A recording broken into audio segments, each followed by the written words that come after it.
research the other side, find out where they come from, what their background is. I'm not saying be inauthentic, and I'm definitely not saying stalk them. What was the culture like at MGM, and what were some of the pros and cons in working there? We exceeded I had one person save $22 million re-looking at IT licensing, needing less licenses, going from the platinum package, the 24/7, 365 support, down to 8 to 5, Monday through Friday level of support.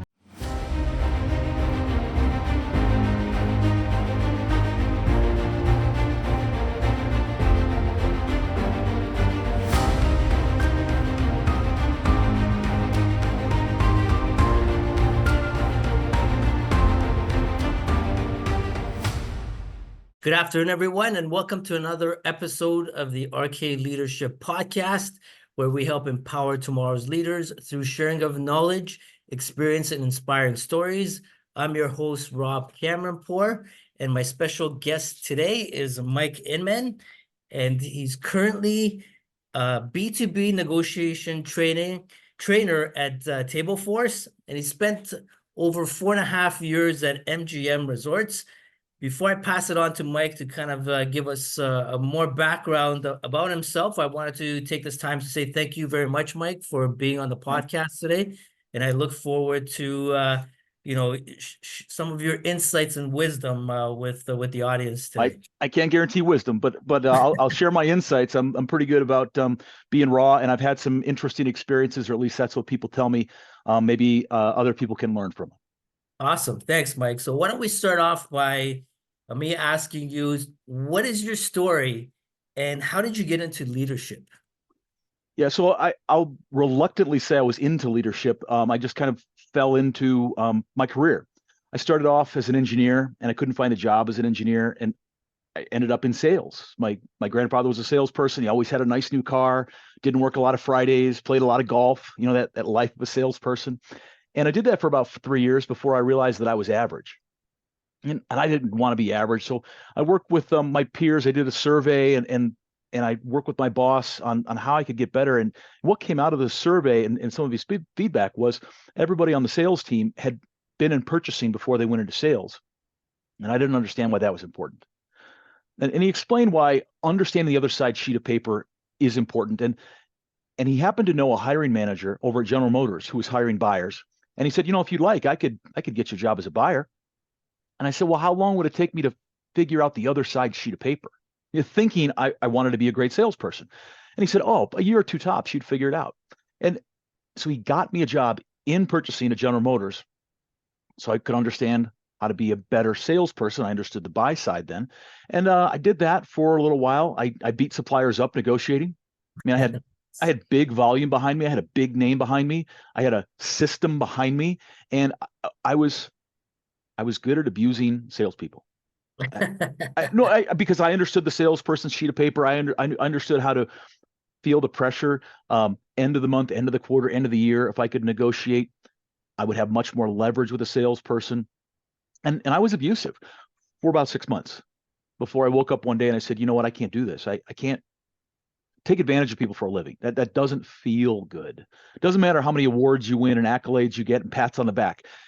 I just couldn't do that. So I decided to study negotiating. And I read books on negotiating, took classes on negotiating, like the one I now teach.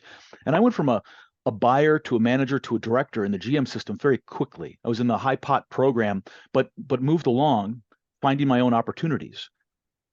I see a lot of people who I got passed over. Darn it, I deserve that. Well, go find your opportunity. I moved 8 times corporately in my career, chasing the title, chasing the responsibility. So that's why I'm reluctant to call myself a leader, because I never really thought I want to lead people. For me, it was more of I'm looking for the next big opportunity to learn, to grow, to do more. And as a function of that, I ended up at IAC Interactive Corp, one of their divisions. I had senior vice president title with 130 people reporting to me at 35 years old. So progressed fairly quickly in that. And then from there, I moved over to MGM Resorts for the 4.5 years. And when people say, what's your proudest accomplishment? I tell them my proudest accomplishment was for 4.5 years, I had 0 turnover. Wow. No one left my team. I learned how to protect my team through layoffs. I survived 15 layoffs corporately. I was at America West before it was American Airlines. We had 6 layoffs in 9 months after 9/11. It was a bloodbath. I learned how to protect my teammates and not have to let them go because the CFO said whack 10%. And so I was able to keep people interested in being on my team and protect them from being laid off. So that was my big claim to fame. There, I did a lot of other things. The team did a lot of other things, but that's the one accomplishment that I look back fondest on. But Mike, that is absolutely an amazing accomplishment. And today, a lot of companies are having issues with retaining their employees. So how did you go about, protecting your team and ensuring that people don't get laid off? Yeah. So for years in my management career, when times were tough, when the company was almost bankrupt, when we were going to miss payroll or that was projected out, the CEO, CFO would get together and they'd figure out we need to cut 8%, 10%, some number, and they would say to all the heads of departments, figure out who you're going to let go. And I did. I was a good soldier. I figured out what's the best way to produce the most value in those layoffs. And at MGM, our teams were producing. Everybody on my team had a 10x return on investment on their salary. Wow. So when we were almost bankrupt and they came and they said, whack 10%, I said, that's foolish. I mean, that's taking a sledgehammer or an axe. I understand we need a scalpel. We need to do some things less. When there's less people in your hotel, you need less guest room attendants. When there's less people in your casino, you need less dealers. But you don't just say, everybody lose 10%. So I went to my boss. He said, who are you going to let go? And I said, nobody. And he said, excuse you?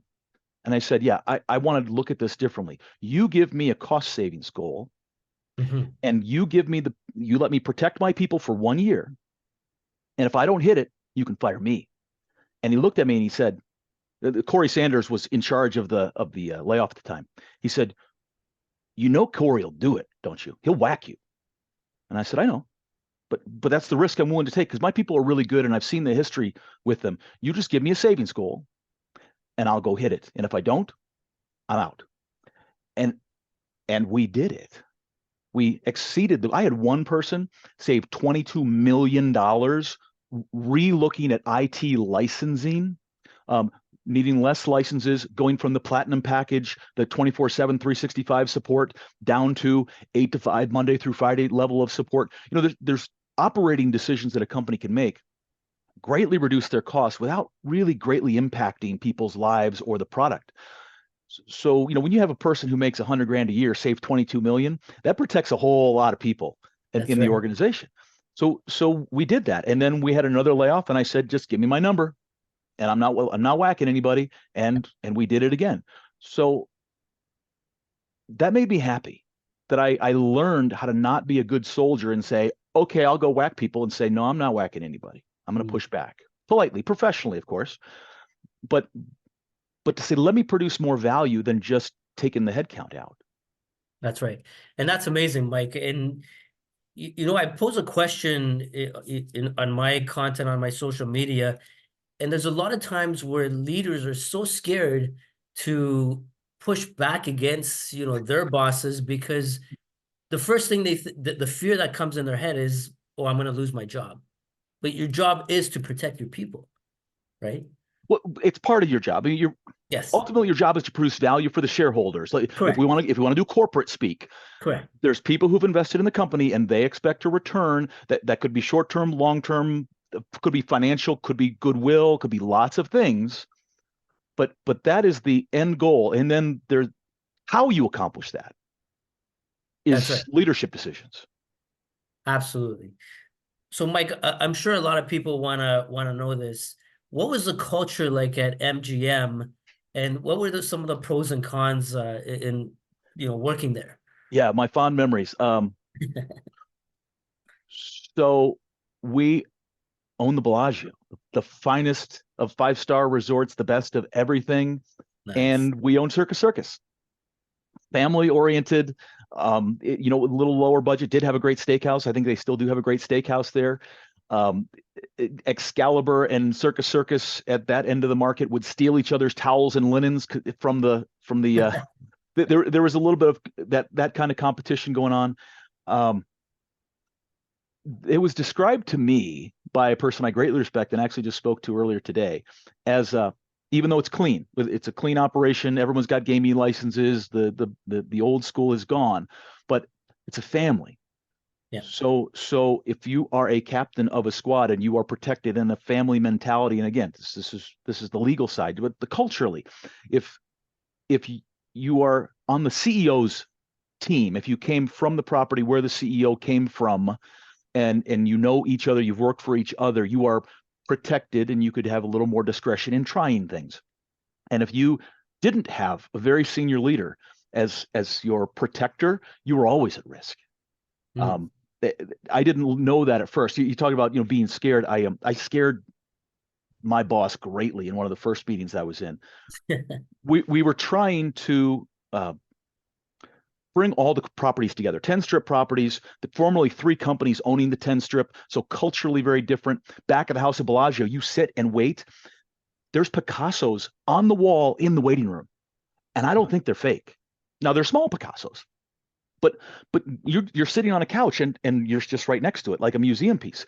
And in other places, back of the house, we invest in the front of the house, we invest in the guests, but back of the house is not painted and wires are hanging out and stuff like that. So very different cultures coming together. And we corporately were tasked with getting all these properties to come together on common contracts.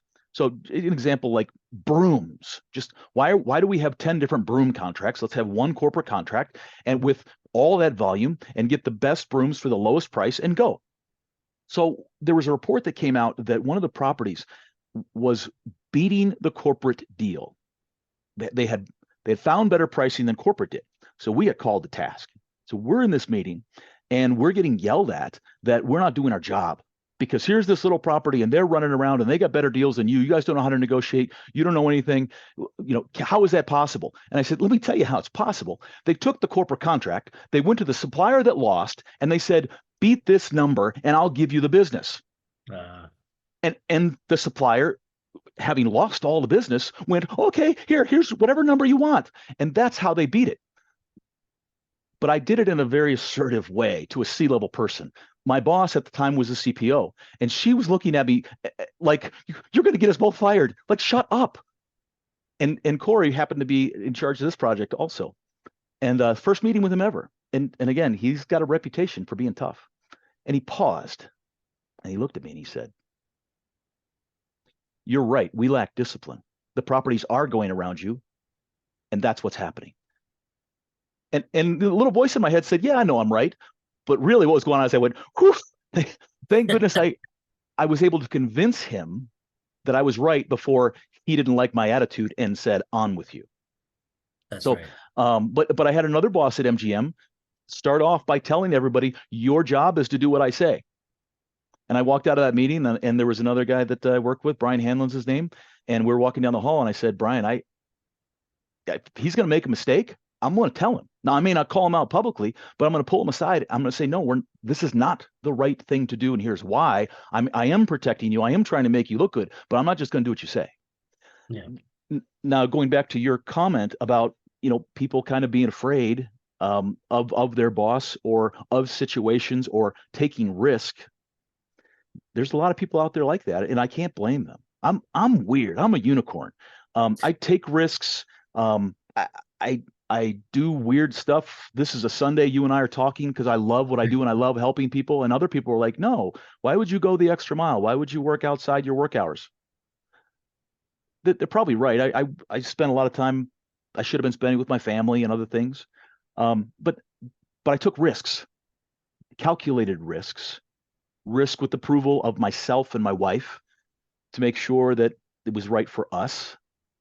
And I ended up on a path that's a long, winding road. I do. You asked me about MGM culture. I think I stayed too long.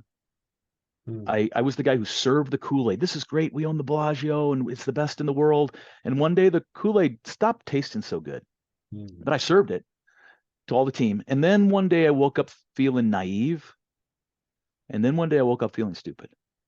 And that's the day I started looking for work. And I negotiated for 6 months with guys who taught me to negotiate, to teach negotiations. And my biggest mistake was I didn't leave earlier. Now, they have told me you wouldn't be as good at what you do if you didn't stay that long, if you didn't have the experiences and the stories to build off of. So maybe that's true. You never Right. know what you don't know in hindsight. Yeah. No, that's fantastic. And you know, you do what you do, Mike, because when you're passionate about something and you care about something, it doesn't become work anymore, right? It doesn't feel like work, right? And that's why you're doing what you're doing. There are So very few days that I feel like work. Out of 365, I might get one client that's kind of a pain, or that takes us to a non-exotic location. I get to go to Singapore, and I get to go to London, and I won't name the cities that sometimes I have to go to. But sometimes they're cold. It's in the middle of winter. Sometimes there's nothing else to do but train. So I jump on a little turboprop and end up near the Arctic Circle. oh That's wow. happened. It was a great experience, but I don't want to go back in February again. Then I guess you've been to Toronto as well, eh, Mike? I have been to Toronto many times. Yeah, more for pleasure than for fun. I grew up in Detroit, so we go up there for Oh, baseball nice. games and stuff like that. Yeah, it was a good time. Awesome. Mike, you talked about chasing the next title. Yeah. What is your advice to people who are constantly chasing titles? Uh, my advice: constantly chasing titles. Be careful when you catch the car. The dog that chases the car and catches it. There are some sayings out there: "Fake it till you make it," which I disagree with the phrase. I Okay. think if you fake it, you're going to get exposed. So be sure you're ready for that next level of opportunity. Talk to people who've been there. What's that job really like? I think there's a lot of jobs that are advertised as great jobs and great opportunities, and you get in there and you find out they're not so fun and they're really hard to do. That's right. Right? Because when I see the recruiting process, which by the way is very one-sided, and job seekers right now they're complaining so publicly. I've applied for 1,000 jobs. I see one person a week say they apply for more than 1,000 jobs, and I'm going, oh my God, how horrible! Apply. How much rejection they're getting? How much can their ego take? Like I couldn't take that much. When I applied for jobs, I was very strategic. I found a job that I had 90% of the qualifications for. No one's ever going to be 100%. And by the way, job seekers of the world, that's their ask. That's their opening position. We'd like for someone to have all these qualifications. It's really not a minimum. That's right. It's they're just looking for that unicorn. So go ahead and apply. But I'd also see people applying for jobs they had no business, no background in. Now, I'm not saying they couldn't do the job well, but when you have 300 people who have a background in that area, and you're the 301st person, and you don't have background in that area, even though you might be really smart and dedicated and a great teammate and be able to do that job, you go to Yeah. the back of the list behind the other 300 who have to fail at something before the hiring manager says, I'm going to take a risk on this person. I took a risk on a person that didn't have a college degree, didn't have experience on the buy side, but Mhm. they were an IT person, and I was looking for an IT sourcing manager, and I knew their husband. And they said, my wife's looking for work. If you're ever looking for somebody, she's really good. She's really dedicated. Now, yes, we always want to talk our spouse up and our kids' spouse, but he Yeah. convinced me that, and he would have to work. So if she didn't work out, it would be a negative reflection of him. And I appreciated his ethics. And when an opening came up, I called her and I hired her, and she did phenomenal work. But that's not the norm. The norm is you get a stack of 300 resumes, and the HR system screens out, and they say these are the ones who made the grade, or the top ones you should look at. And by the way, that happens in the first 3 days. If you're 2 weeks away from the hiring date, you're so far behind. Unless you know the hiring manager somehow, you're never going to get your resume in the stack of people to call. It's just a numbers game. So you better be on the ball. A job gets posted, you apply for the job immediately. You get a stack. Hiring manager gets a stack of resumes. They go through them very quickly, and they're going to pull out the 10 that feel like it's the closest to what I'm looking for. Low That's right. risk, potential on-target hire. And then of the 10, 3 are going to get a call. By the way, I remember, as this is a leadership podcast, I remember reading in my first job where I was managing people about bias. And it explains specifically the name bias. Yes. Before you even see the person, meet the person, know anything about the person, getting the resume, and you look at the name at the top and how that impacted the hiring. And I said, wow, you know what I'm going to do? So when I get a stack of resumes, this isn't a stack of resumes, this is a stack of my feedback. I would take a piece of, I go low tech whenever possible. I love technology, but when you can do it low tech without tech, I go low tech. I put the piece of paper over the top so I wouldn't see the name. Then I would read the resume to make sure that I was reducing, and I won't say eliminate because nobody can eliminate complete bias completely, but I was reducing my own bias. I will stop and ask people in a class that I do, will you please pronounce your name for me? Because there are some people who have unique spellings. There was a guy, it was a different spelling of Michael, and I didn't know if he had an Eastern Bloc, if it was Mikkel or some other pronunciation. And I said, will you pronounce your name for me? And he said, Michael, like yours, like duh, like you're an idiot. But I wanted to be respectful that maybe because there was a different spelling, it might be a different pronunciation. I only speak US English. So my pronunciation is going to be off for a lot of people that I teach around the world, but I'm going to make the attempt at that. But then there's some names that even after they pronounce it for me, I'm like, oh boy, I'm going to botch this one. I just know it. And there are people who won't hire a person because they don't want the embarrassment of, how do you pronounce their name again? Hey, you. And that's unfair. Yeah. And it's not even the person's fault. It's their parents who named them in most cases. And it's not the parents' fault a lot of times because they come from a different culture or they immigrated. My wife's an immigrant. So remove the bias to get to the better person. I'll figure out how to pronounce your name. If you're good at what you do, I want you on my team enough where I will figure out how to pronounce your name. Right? That's right, Mike. So, you and I talked about this. I think my opinion is the bias still exists in today's society. And I'm not sure what your opinion is on this. I think some organizations and some hiring managers still have either a conscious or unconscious bias. So you talk about covering a name on a resume and looking at it. Mm-hmm. Now, what do you do when they actually come in and you still have, or when I say you, I don't mean you. Yeah. But you still have an unconscious bias towards, say, a race, a gender, or whatever it is. How do we deal with that, Mike? That's a great question. I'm an engineer, and before I was an engineer, I was a math nerd. I like data. I like objective. Mm-hmm. I love a good story. Don't hear something I'm not saying. I love to feel a certain good feeling.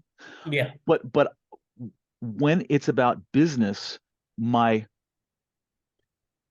cognitive bias as an engineer data person kicks into higher gear. I just got into a very fierce online debate with somebody who says all decisions are irrational and emotional. I agree with that statement based on the science. However, if a person's on a bridge, their brain is in a highly irrational state. They got fired, they lost their spouse, some tragedy happened, and they're going to take a step that nobody ever wants to be in that spot. Yeah. Then there's a person who buys the red Porsche. Now, great car. But if your job is to get from point A to point B in a fuel efficient, economic efficient way, you're not going to buy a red Porsche. Insurance is higher. Everything's higher on a red Porsche. Yeah. But you want it. Now, you can hold off on that decision. The person on the bridge is going to make a quick decision. The person buying the red Porsche is going to have not this month. I can't afford it now. So their logic is creeping in to an emotional decision. Then there's a decision that I just made the other day. My wife said, we need to get shelf paper for our shelves because they're getting a little dirty and speckly from the water. So now I went to Amazon. An emotional connection. I have good experiences, but within Amazon, I decided which one I was going to get. I sorted by size, I sorted by absorbency, and then I sorted by rating, and then I looked at the top 3 and I read information about them. my wife said we're getting shelf paper. So emotionally, we're getting shelf paper. But my engineering objectivity really creeped in. And then there's business negotiations, of which there are really kind of two. There's the, we like this marketing agency, that old, no one ever got fired for hiring IBM. So there's an emotional connection to a version of risk that happens, but there's generally two IBMs. You know, there's two major players in a space, Salesforce and HubSpot. You know, you're emotionally tied to low risk big names, but hopefully you will look at what are their processes, what's the total cost of doing business with them. And then there's the business side where, like at General Motors, I got 7 blow molders doing blow molded injections. And part of my strategy is to keep the business with enough of them. I want them all in business so that they are giving me good products and services. I don't want 1 or 2 because then they might jack the price up. But there's a number you want to have to reduce supply chain risk. And you're going to look at their quality metrics.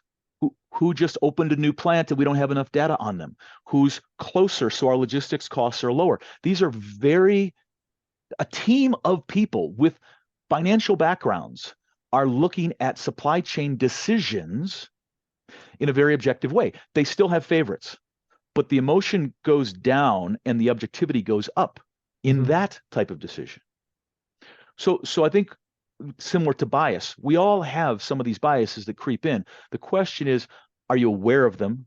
What's that called? Where you are unconsciously incompetent, where you don't even know that you're incompetent. And then creeps in that you are consciously incompetent. You start to know, I don't know stuff. And then there's that Dunning-Kruger thing where you start to get a little bit of knowledge and you start to feel really good and confident, but you're really not. But ultimately, you want to be competent and confident that you actually know what's going on. And that's the lifelong learner goal I think a lot of people have. I have that. I know I don't know everything. I make mistakes all the time. I posted a joke and my boss said, we were in Italy with my wife, and I love churches. I love to go to see all these old churches. And I said, hey, everybody, we've been in Italy for 10 days. I've seen 15 chapels. And today we get to see the 16th chapel. And my boss called me. He goes, you know, it's not the 16th chapel, right? And I said, yeah, no, it's a joke. And he goes, yeah, but a lot of people may not think you're joking. I don't know. If they don't, you know, that's on them. I like to have fun, but I take risks that other people may not take because they don't want to look foolish. Whereas I don't mind being a little bit foolish because then either I learn or somebody else learns. That's okay. And you're also being authentic, Mike. And I think that's great because, you know, you got to be yourself no matter what. You're never going to appease the masses, as they say. So it's great just being yourself. And right. That reminds me of our first interaction online. And you posted something about title. And I commented that I had, I commented one story about taking title off my card. And I said, and I have another story that's a mistake. Can I tell you the mistake story? Yeah. I think it fits with what you just said. Okay. I have that for you. Do you want to go in order or do you want to jump to that question? There's no order. Go ahead, man. So this is when I had my big job, 130 people. I had operations. I had facilities under me. I was growing outside of procurement, doing a lot of other things. And I was asked to redo the floor plan for a corporate move. And I was looking at the floor plan, and from the old building to the new building, there weren't enough offices for all the people who had a VP title and who previously had an office. So the CEO wanted this plan from me to figure it out, Mike. Where are we going to put all these people? What are we going to do? So I went through and I tried to spend money, which I don't like to do unnecessarily, but to resize the offices and just do lots of creative things. Let hybrids share an office, and nothing worked out. So I went to the CEO and I said, I don't have a solution for you other than why don't we give the offices to all the real VPs? And he said, what do you mean the real VPs? And I said, well, let's be honest. There's a lot of salespeople we have who have 0 people reporting to them, but because of the strategic nature, they're a VP of the region, the space, the vertical, because when they talk to customers, the customers want to talk to a VP, but they don't have people on their team that they have to close the door and have a private conversation. Yes. So he goes, yeah, but why did you call them real VPs versus non-VPs? And I said, well, I thought I just explained. There are some people who have a title, but it's because of the job, not because of of their situation. Yes. And I think we should give it to the people who have closed door meetings with their direct reports. Well, it turns out that the CEO was former head of sales. I did not know that. And he's the one who decided that they were better with more titles, more VP titles out there, because as a good salesperson knows, customer wants to talk to a VP. Yes. So the fact that I had devalued his strategy of calling them VPs was personally not very tasteful to him. So we didn't get along very well for a little while after that. So you do have to be careful. That's a mistake that I made. I tell people, research the other side, find out where they come from, what their background is. I'm not saying be inauthentic, and I'm definitely not saying stalk them, but figure out some information about them before you communicate, before you have meetings, before you say the wrong thing like I did. That's right. And that's very important too, Mike. Getting to know, your own people, and not only that work with you, but also, people across and above you. So it's Oh, kind of managing everywhere. your own people too. So leadership mistake I made. I was working. I always thought lead by example. To the point of at MGM, we had privileges where we could go and eat at certain restaurants in front of the house, and the regular employees could only eat at the buffets in the back of the house. And I found myself eating back of the house with my team and other people 4 out of 5 days a week. Yes, I did dine at some nicer places. Sometimes I took suppliers there, but I felt like I needed to lead by example. Hey, we're all eating. We're all in this together. We're all at the buffet, at the same time, kind of a thing. So leading by example has always been important. So I was trying to motivate a new team that I had taken over. And I was coming in early and I was staying late and I was an individual contributor on projects. And I was doing all the checkbox things that you're supposed to do, all the stuff you read about on LinkedIn. And I wasn't getting the team to follow. And it was really frustrating. So I called up a mentor of mine and I laid out the situation. And he said, "Are you ready for it?" And I said, "Yeah, give me some advice." And he said, "How dare you?" And I said, "Excuse me?" And he said, "How dare you assume that all these people want a career like you do, like you have?" He said, "Mike, some people just want a job. They want benefits. They want to get out of the house. They want to feel productive. They Yes. don't want to come in early and stay late and do extra stuff. They don't want to take risks. They don't want to be the person that says, I'm making the decision, and if this goes sideways, they have to own it. You want that. How dare you project on them your wants and needs?" And I said, "Wow, you're right. I've been doing that." So after a little more coaching, he framed it up like a hockey team. He said, on a hockey team, there are centers and there are wing. And one of those two is going to be the leading goal scorer on the team, and the other is going to lead in assists on the team. Then there's goalies who stop bad things from happening. And then there's guys who go in the corner and dig and get into fights. And then, by the way, there's a guy on the bench whose whole job is to get into fights.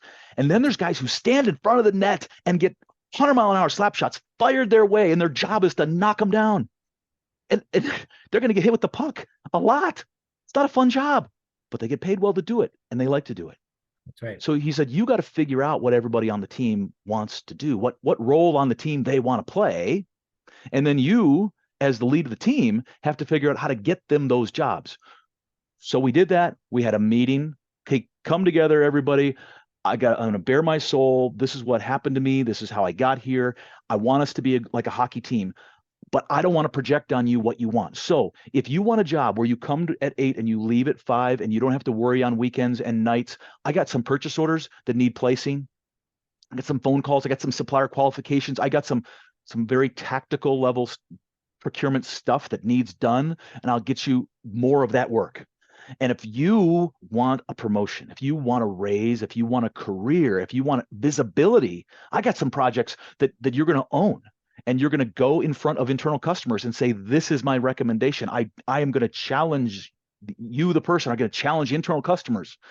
You're making the wrong decision, and here's why. If you want that career, then I got some projects for you to work on. But you have to tell me what you want out of this working relationship so that I can help you to help yourself. And that was a highly functioning team. But that came from my mistake of assuming that everybody wanted the same thing that I did. Yeah. And that's why I always recommend the book, The 4 Agreements to people. And one of the agreements is never assume, right? Well, so I challenge that, Rob. No, but but I'll put the qualifier on it. Yeah. Don't assume it makes an ASS out of you and me.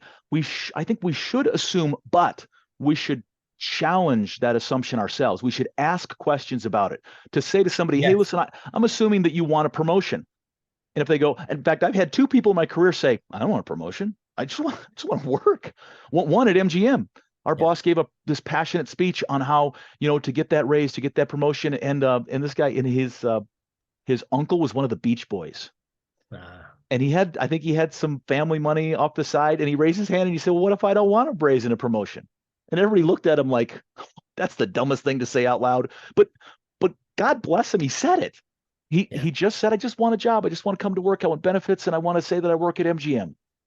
Great. There you go. There's your job. Yeah. Mike, there's assuming, and there's assuming with validation. So if you assume something, go and validate it and get the facts. Okay, now we're 100% on the same page. Yeah. We should assume, but go test your assumption. Yes. Yeah. Yes. And that's why, like, for me, having one-on-one meetings with your staff is critical. And don't wait until the end of the year to do this ticky box because, oh yeah, I sat down and I did this, general questions. Get to really know them. If you don't know what's coming out of your review at the end of the year, you've got a bad situation.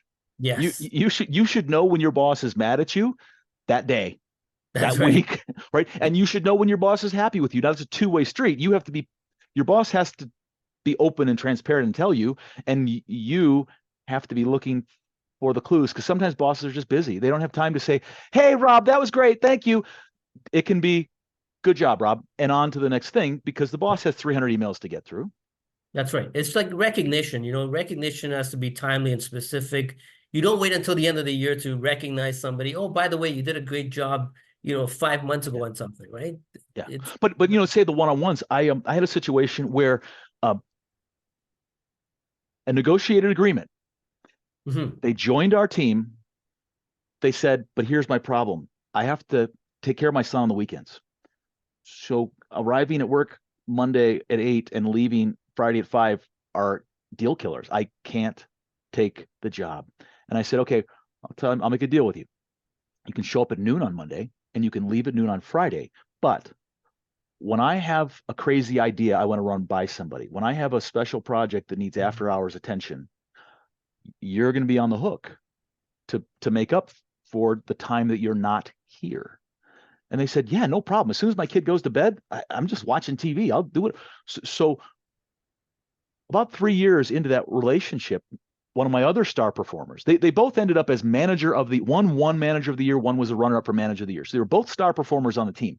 The other one comes to me and says, by the way, I'm not going to use their name because I'm close with them still 14 years later. Nice. They said, you like him more than me. And I said, what? They said, well, you spend all this time with him. And I said, yeah, you are here at 7 a.m. You don't leave sometimes till 7 or 8 o'clock at night. So I don't bother you after hours. You're working so hard and you're producing such great results. I'm not going to bother you on a weekend with one of my crazy, stupid ideas. He's on the hook for it because of the agreement we had. And they were like, yeah, but it just feels like you're friends with them and not me because you don't pay any attention with me. And I said, the reason I don't pay attention to you is you're delivering massive results. Like, I'm going to stay out of your way. I don't want to screw up the results you're producing. But see, their need was more time with me. Yeah. So then I made the effort to stop by more. When I'm going to get coffee, go by their office instead of the fastest way to the coffee, take an extra 30 seconds to go a little out of my way to say, hey, how you doing today? But that's a growth thing for me to learn. Yep. And you have to understand what people on your team really want, right? And well, you see all the time on LinkedIn, don't be a micromanager, don't be a micromanager. So I tried to not be a micromanager. Yeah. And it turns out they were saying, yeah, but you've gone the other extreme. You just don't pay any attention. Yeah. there's still people that need the validation, Mike. Yeah. Right. So I came across your LinkedIn and I saw this, and I gotta ask you about it. So you stated, I like people who begin by blurting out something overly personal. Okay. So with that, I was going to ask you, what's the one personal thing you would like to share with people that would be helpful in their journey?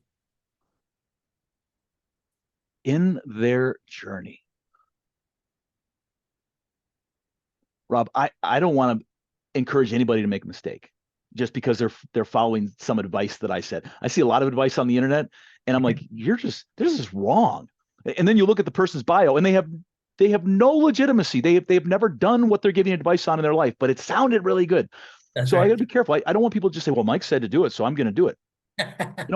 I would say be an authentic you. Find the way for you to add value to the company in a maximum way while you're being the most true self that you can be. I do think people like authentic people. I don't think I'm the only one in that case. Now, don't be weird just to be weird, because that's not authentic either. There's people who do fake stuff all the time. But look, I'm a boring guy. I went to Costco today, and I'm wearing a Costco shirt, and jeans are Costco, shoes are Costco. I'm just boring Costco guy when it comes to what I wear. And then there's stuff that I do when I post on LinkedIn that gets out there a little bit, and I poke bears. When I see something that I disagree with in a respectful way, Yeah. I will, and I question it. I don't say you're wrong. I will say something like, how did you come to that conclusion? And I've found a lot of people don't like to be questioned. I've made a lot of internet enemies. I got blocked by somebody in my space I gave him a compliment, and the compliment wasn't in the narrative, shall we say. I was complimenting what I saw in their bio as real success, but they weren't really faking it, but they were getting into the gray area of faking it. And I gave them a compliment on their real success when they were really trying to play up their newfound marketing narrative. And yeah, they blocked me. And it just so happens I was having fun. I was poking bears on Facebook. I said, hey, everybody, guess who I got to block me? And one of their friends that I know was like, oh my God, I know them. And then I'm unblocked now. But it got back to them that I didn't take it as a slight. I actually wore it as a badge of honor. Not everybody can poke bears. And that's okay. And again, that goes being your authentic self, Mike. And there are people that have the egos and they don't like to get their egos broken at times, and the insecurities. But I think it's fantastic when you can. And I always tell, this is part of my expectations that I give to my teams every year. I want you guys to challenge me. Oh God, yeah. But do it professionally. Well, I'm just so boring. Yeah, like, hey Rob, I'm a poor speller and grammar. I'm really bad at it. And even with spell check, I will pick the wrong word. So in some of these internet battles, probably twice a year, someone will say the spell there wrong, trying to like poke me. Yeah. And I respond the same way. Thank you. I am a horrible speller, and I appreciate when you call out my mistakes, because now I'm better for it. I'll pay a little more attention. I'll never be a great speller. I've convinced myself that, but I will pay a little more attention a little more often. So thank you for pointing out that I made a mistake. And it's good when you get people to challenge you again professionally. There's other perspectives that you can see, and sometimes you get that aha moment. I was thinking this all along, but maybe there's another way to do it, and aha, like there it is. Right? Well, the very first post, the original story on removing title from the card. Yes. So this person got through the funnel, got through the process, got to me at MGM, and they were, oh God, they play tennis with Alexander Haig at the club in Palm Beach, and Al Haig says that they should call me and get a hold of me, and it was this crazy scheme. It was they would get with a roofing company who had extra roofing tiles, and instead of scrapping those, they would get like dollary dues, like some credit. And then a company that needed that did marketing, if they had some extra time, they hired somebody and they weren't full yet, they could put these marketing hours in and get some dollary dues. And this company in the middle would allow the marketing company that needed a new roof to exchange their dollary dues, and the roofing company could use some marketing, and they were trying to develop their own ecosystem, and MGM had a lot of scrap stuff, carpet remnants and all sorts of stuff, but it was going to be really hard to do well, and I didn't think the value was really there. So I was putting the guy off, and the guy was calling me daily and getting really hot. And I said to our department admin, I said, this guy's a real piece of work. And then she told me a story about how she used the word abused her to get through to me in the first place. And I said, nobody's going to abuse you. That's it. I'm done. And she said, or I said something about, well, you don't deserve to be treated differently than me.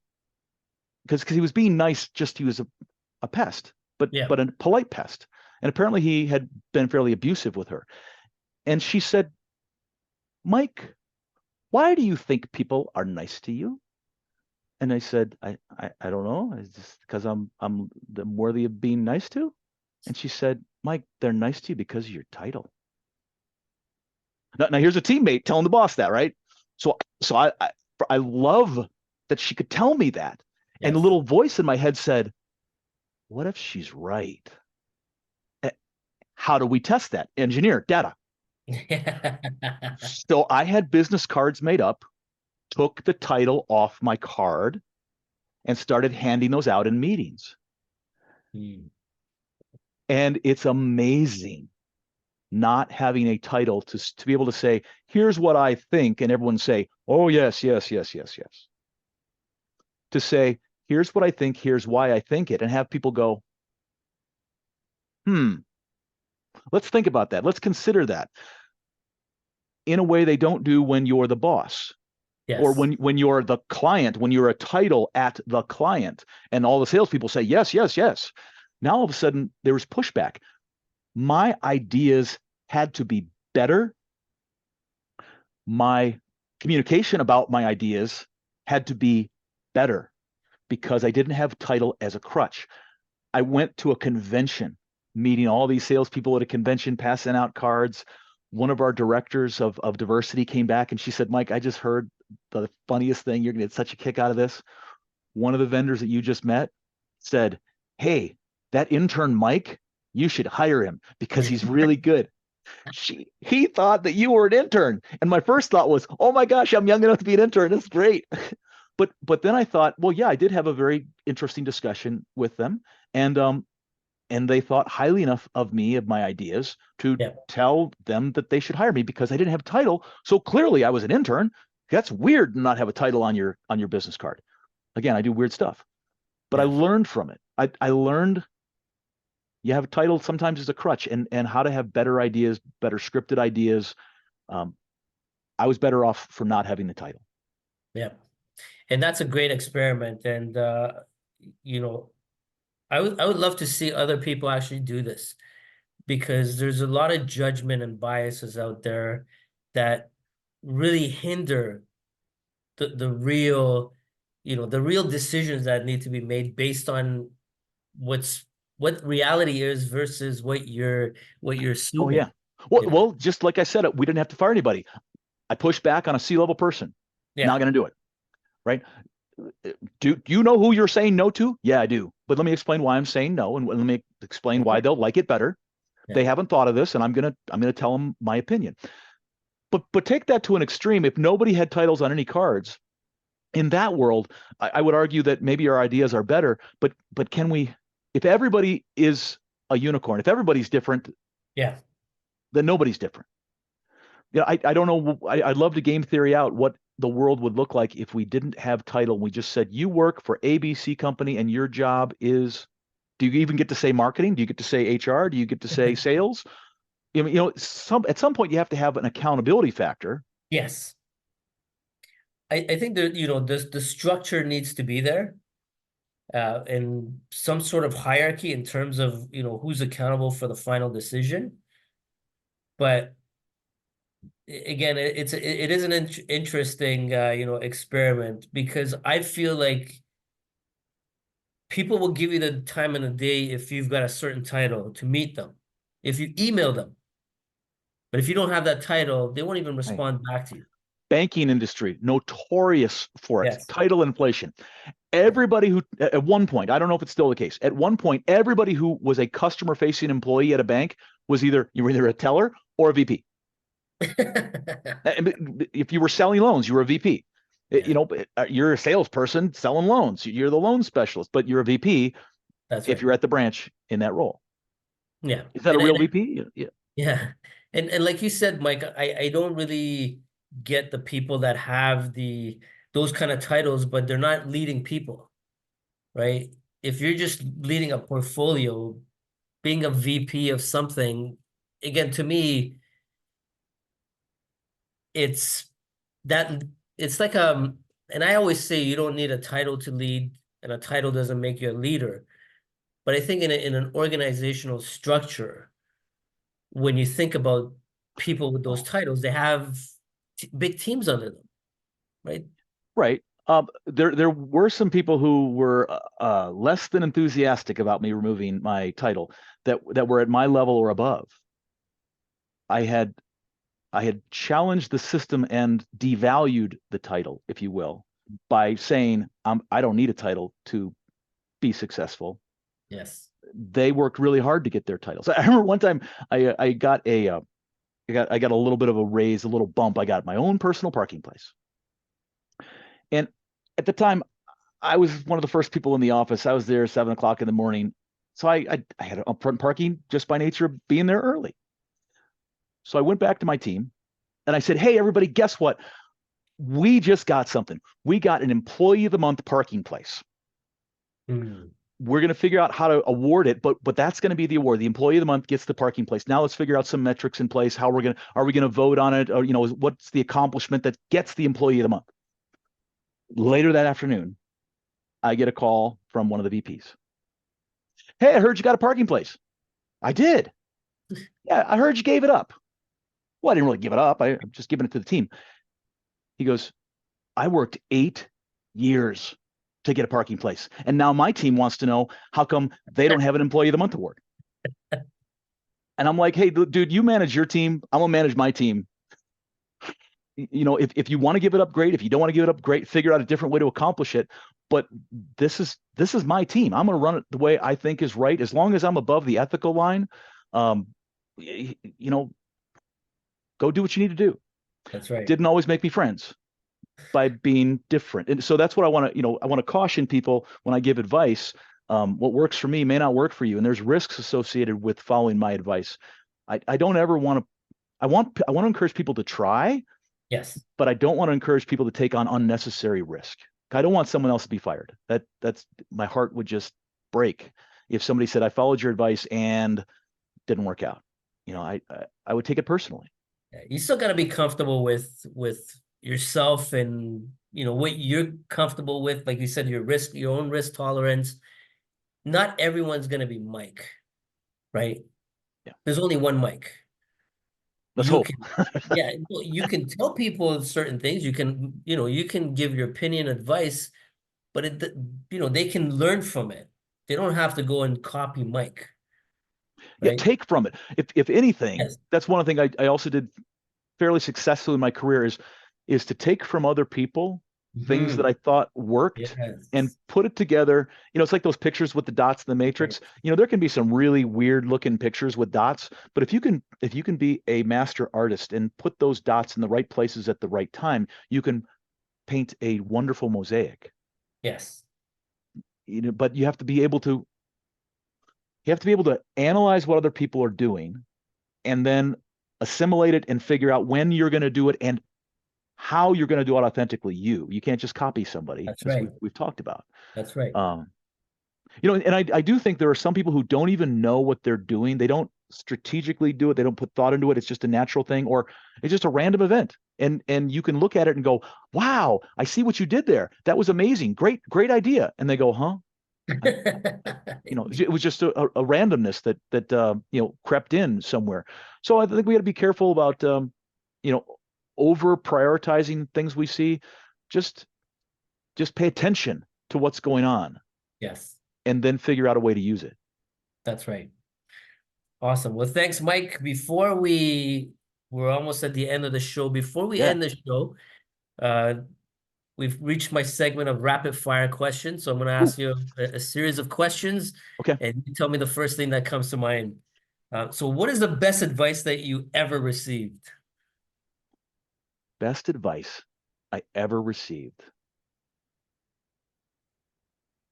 At the moment, front of mind, when I got my first job managing people, and I was getting promoted because I was really good at working projects. I said to my boss, I'd like to keep projects. I like to work on projects, and I think I'm good at it, and it's good to show that I am a leader by example. And he said, no, I'm not going to let you do that. And I said, why not? And he said, I want you to teach all 10 people how to do what you do. And if you're doing it, you don't have time to do that. So I want you to prioritize teaching and not doing. So I had to learn to delegate, and I had to learn to be hands off and let somebody else take stuff that I wanted to do myself. You get a little nervous doing that, especially the first time, but it was good for me to do that. Awesome. What is the worst advice that you've ever received? I got some advice that I misinterpreted. And on hindsight, it was good advice. So the advice was from my grandfather and one of his friends. There was some tension going on at the office, some very unethical political stuff, and I was getting involved with it, like saying this isn't good. This isn't the right way to do business. I was all 20 something years old, and I thought everything has to be perfect and we can rule the world. And they kept saying, keep your powder dry, keep your powder dry, keep your powder dry, keep your powder dry. And I thought they were telling me, don't fight it. Don't get involved. This isn't your battle. And then later I looked up, keep your powder dry. And it actually means when you go to battle, have your ducks in a row. Don't just go to battle and wing it. When you take a stand, make sure you have all of your everything lined up. Your witnesses, if you will, your data points, if you will, your persuasive story. That's really what keep your powder meant. But I thought they were telling me to stay out of it. And I was like, how dare they tell me I need to take a stand on this? So it wound up being good advice, but at the time I thought it was really bad advice. Awesome. Mike, what is your advice to young folks in terms of learning negotiation? What are some skills they should have or learn? So first of all, there's a saying that I've heard from other negotiation trainers 3 times in the past month. You can't learn to swim by reading a book. Don't hear something I'm not saying. There's some great books on negotiating out there. However, you read them and you go, wow, that's a really good idea. First of all, you have to dissect. And one of the reasons I call myself a B2B negotiator, there are crisis negotiators. And it's the highest form of the craft. You're negotiating over a human life. But it's different than negotiating for your salary. It's different negotiating to close a deal in sales or to buy something in purchasing. Yes. A person in crisis they're not experienced negotiators. So if you read a book and it says, you should slip into your late night radio DJ voice, and you're in a business meeting, someone's going to go, are you coming on to me? What is this late night radio? Like, come on. And by the way, everyone's read that book. So when you use a tactic on somebody who knows it's a tactic, you risk either making them upset because now you think they're stupid, or you risk looking foolish, which I'm not opposed to, but let's put it in context. It's a different set of techniques than business. So if you're trying to get ahead in business, look at people who've gotten ahead in business. If you're trying to get a raise and a promotion, there are people who specialize in negotiations for salary. You should follow them. Don't listen to me. I can tell you what it's like from a hiring manager position.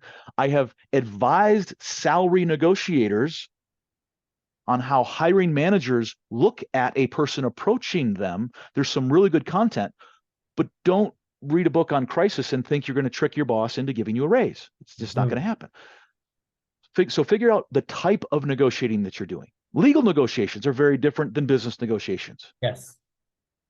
Mediation, arbitration, these are all very important, subtle differences. HR is probably closer to crisis because you've got 2 people who don't get along. So figure out the person in the vertical or people in the vertical that you're trying to accomplish something. Then I would say get comfortable practicing negotiating. Now, this can be any type of negotiation. So, for example, a lot of people just they go through life and they miss all these opportunities. And there's 7 to 10 opportunities every day to negotiate. But they're afraid to look unreasonable. They're afraid to ask. They're in a hurry. For instance, when I go out to dinner with my wife, it's at a new place. They will say, do you want the bar or the restaurant? Do you want the high top or the booth? A binary choice. And I say the same thing. I want to sit with the best server. Now, to me, this is a negotiation. There's what the average person gets, which is, can you wait for this table? And I'm going to give you one of these 2 choices. That's what the average person will accept. I don't accept that. So I say, I want the best server. And they go, huh? And I go, the server that trains all the other servers, I want that server. Because if I'm going to pay full price, and my wife has made it very clear, I'm not allowed to negotiate over the price of food. I want the best service possible. Now, here's where they miss an opportunity to negotiate back. What they could say is, sir, can you wait 10 minutes? They just got sat. And if you have a good experience, will you leave us a review on Google, on Yelp? Okay. I've asked for something that I want and need, better service. And as a negotiator, they should ask for something that helps them, a review. So I see negotiations everywhere, and I try to take these opportunities. I don't negotiate over the price of cans of soup at the store. Don't hear something I'm not saying. But there's all these many opportunities where my life can be better if I just ask, and their life could be better if they ask and I'm willing to help them. So for a young person wanting to be better at negotiating, I would say, wherever you are, you can say, well, this is what the average person gets, but I want better. There's no rule that says you can't say, this is a good deal, I'm looking for a great deal. Hey, that shirt that's 20% off, if I buy 2, can I have 40% off? And they can say no. And you say, okay, fine, I'll take the one shirt at 20% off. I'm not asking anybody rude or disrespectful. Yep. Be polite, be nice. We can always go to level 11 to, use an old stereotype on escalation. We can always get tough later. But why don't we start being polite and nice and saying, this is good, but I'm looking for great. What else you got? What else can you do for me? And seeing if they will. And getting comfortable being uncomfortable, to use that phrase, and in negotiations, to try to negotiate more often in our personal life than when we get in our business life. And we negotiated 3 times yesterday. And now when you're in a business negotiation, it's going to come more naturally. You're going to have more courage and confidence because you've got repetition under your belt. That's right. That's awesome, Mike. I'm definitely going to use the server one next time I go to a restaurant. Yep. And I'll let you know how that goes. And lastly, Mike, where can people find you? Oh, super easy. We Table Force, all we do is negotiation training. We own the domain negotiationtraining.com. And my contact information is there. They can link in with me, and mike@tableforce.com if they want to email me. I want to be as a purchasing guy and as a guy who has resting bee face when I relax, I don't always come across as approachable. And I want people to know I'm not scary. I am very approachable. I like people. I like to interact with people. I like meeting you. So don't buy into the hype of that mean old purchasing guy. I can vouch for that. So Mike's been great. I greatly appreciate your insights, your experience, and like I said, your wisdom that you shared with the audience. I think you brought a lot of great perspective. I love the fact that you're actually different, because that's the way I look at myself. I don't want to be the same as anyone else. I always like to be different. I love taking risks in life. I've got burned many times, but it's, that's where you get to learn a lot too. And that's where the greatest rewards come from. So I greatly appreciate your time, Mike.